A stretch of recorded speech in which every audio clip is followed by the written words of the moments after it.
सभी सम्मानित साथियों को जय भीम नमो बुद्धाय। साथियों, आज मध्य प्रदेश में अभी जो घटनाएं हो रही है उसमें एक घटना को मैंने देखा।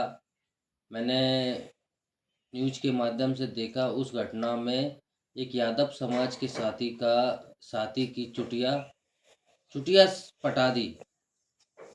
ब्राह्मण समाज के एक साथी ने यादव समाज के साथी की चुटिया इसलिए पटा दी कि तू आज चुटिया रख रहा है, कल तू भागवत कथा करेगा और व्यास गादी पे बैठेगा।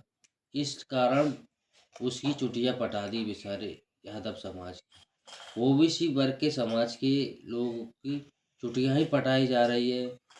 उनको चरणवंदना पिलाया जा रहा है, कहीं उनके ऊपर मूत छिड़का जा रहा है, फिर भी ओबीसी वर्ग कहाँ सोया पड़ा है।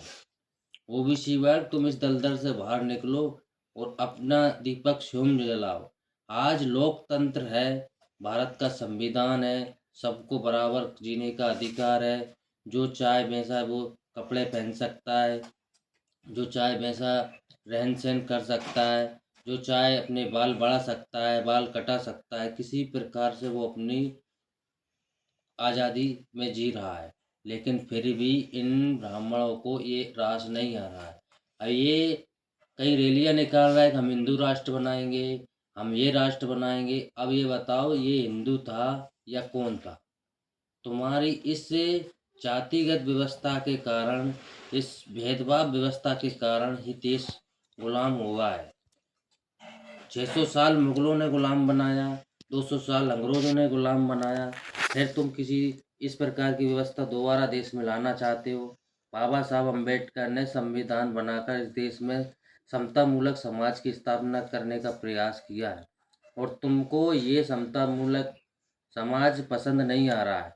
इसलिए बाबा साहब अम्बेडकर जी का लिखा संविधान तुमको खल नहीं रहा है, और तुम बाबा साहब अम्बेडकर को भी गालियाँ देते हो।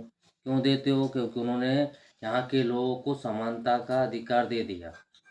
जो लोगों पे जातिगत भेदभाव होता था, छुआछूत होता था, उनको उठा के बाबा साहब ने मुइन भूमिका में लाकर बराबर कर दिया। अब यहाँ कोई बराबर नहीं है। पहले तुम्हारे में ब्राह्मण, वैश्य, क्षत्रिय और शूद्र 4 वर्ण थे। अब 4 वर्ण ऐसे थे कि एक के ऊपर एक बना हुआ था, लेकिन बाबा साहब अम्बेडकर ने इन चारों को ऐसा कर दिया समान।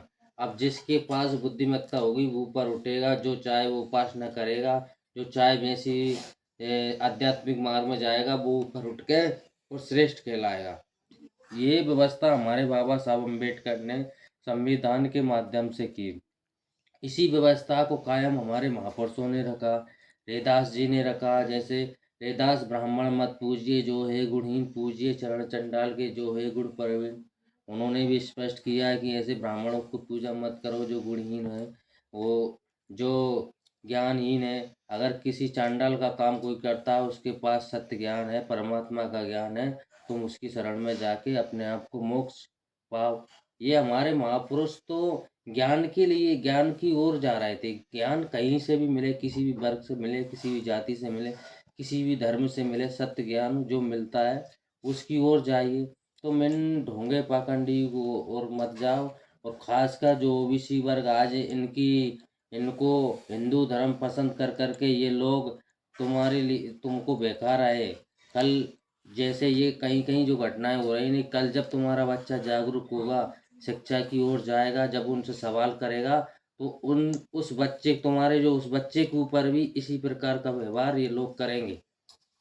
अगर तुम्हें तुम्हारी आने वाली पीढ़ी को इस व्यवहार से बचाना है तो इस दलदल से बाहर निकलकर अपने बच्चों को उच्च शिक्षा दीजिए, उनको सही मार्ग दीजिए, संस्कार दीजिए कि किसी के बहकावे में ना आए, ना धर्म के बहकावे में, ना जाति के बहकावे में।